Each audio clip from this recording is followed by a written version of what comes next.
এমনিতেই কখনো food blogging করিনি, তবে আজ প্রথম ফুড ব্লগিং করছি।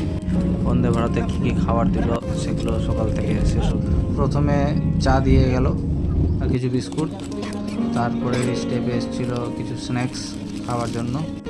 স্ন্যাক্সগুলো সত্যি খুব ভালো ছিল, টেস্ট করেছিলাম। তারপরে কিছুক্ষণ আবার রেস্ট নিয়ে দিতে এসেছিলো লাল চা, সেটাও ভালো ছিল। এটা হচ্ছে দিদি, খুব এনজয় করছে চাটাকে। এটা জিজু, ওর তার ঘুম পাচ্ছে এখনো। তারপরে আবার একটু রেস্ট।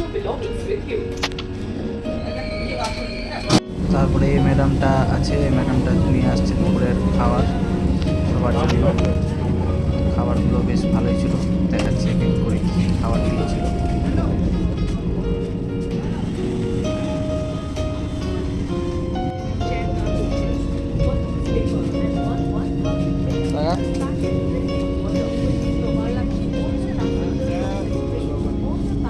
দুপুরের খাওয়াতে ছিল ভাত, রুটি, একটা পনিরের সবজি, ডাল আর কিছু ফ্রাই ছিল, আলু ফ্রাইগুলো।